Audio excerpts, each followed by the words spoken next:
Vous voulez mettre un trou oblong, très facile. Pour ajouter un trou oblong, je clique sur le rectangle, par exemple. Je trace mon rectangle. Je vais supprimer des éléments de ce rectangle qui ne me sont pas utiles.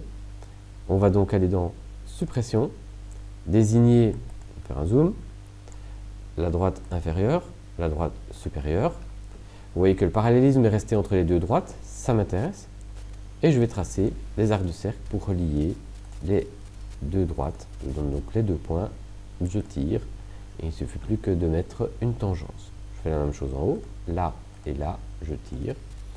Puis ensuite, je mets des tangences. Donc tangence, entre ça, Shift, ça, tangence. Voilà le premier qui est fait. Celui-là, Shift, celui-là, tangence. Celui-là, Shift, celui-là, tangence. Et encore le dernier avec une tangence. Voilà donc mon trou oblong qui est réalisé. Ce trou oblong, on doit le positionner, bien évidemment. Le positionnement va devoir se faire avec une cote également, qui n'est pas une vraie cote, c'est de nouveau, c'est une contrainte. Alors, contrainte étant active, je vais en profiter.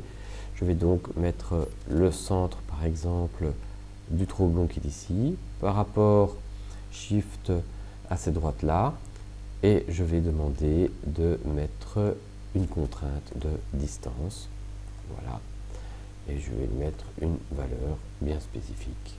Donc ici, on va aller mettre par exemple 200. Voilà, je fais OK.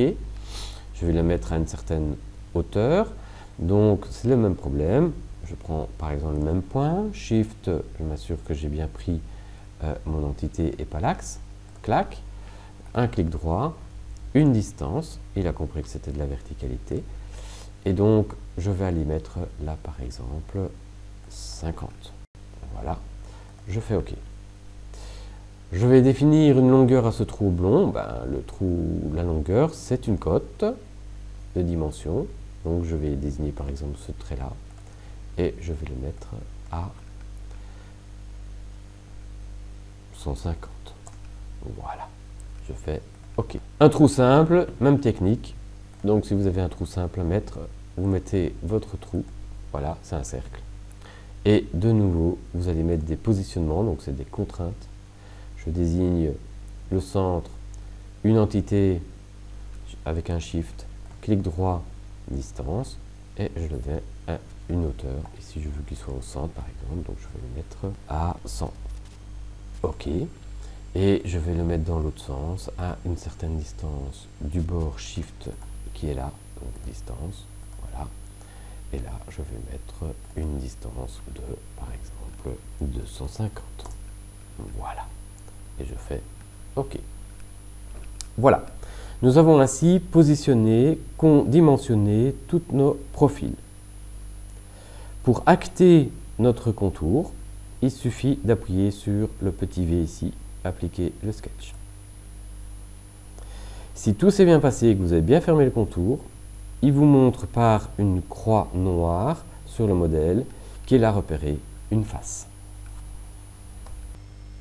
Alors je me rends compte que j'ai oublié des choses dans le sketch. Je peux rééditer le sketch simplement en cliquant sur Sketch Result 1, un clic droit, demander d'éditer dans notre menu qui est ici, et je vais aller mettre encore deux codes de dimension, une pour l'arrondi, on va mettre par exemple 40, Enter, et on va faire la même chose pour le trou oblong, une distance ou une valeur d'arrondi, c'est comme vous voulez.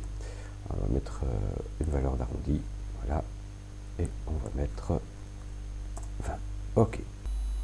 Alors une dernière chose, on va devoir mettre un effort à un endroit bien précis. Si je laisse la droite complète comme elle est là, quand je vais placer la force, elle va agir comme étant une force répartie sur la droite. Si je veux absolument qu'elle s'applique de manière ponctuelle, il faut que j'ai un point, c'est-à-dire un vertex. On va donc voir scinder cette droite en deux parties. C'est l'occasion d'effacer à nouveau. Donc je vais lancer effacer. Je vais effacer cette droite. Évidemment, des contraintes qui étaient liées partent avec elle. Je retrace deux nouvelles droites. à l'extrémité ici, à l'extrémité et à l'extrémité là-bas. On va mettre par exemple une perpendicularité. Donc on désigne perpendicularité. On va désigner l'objet, la deuxième droite, clic droit, mettre une perpendicularité. Bien sûr, elle se redresse à ce moment-là. On va pouvoir définir une longueur sur le segment pour savoir à quelle hauteur on va positionner notre force. OK. Et maintenant, on est certain d'avoir un effort à cet endroit-là. Ne pas oublier évidemment de mettre une distance entre les points et droite. Voilà, puisqu'elle a disparu tantôt en effaçant la droite.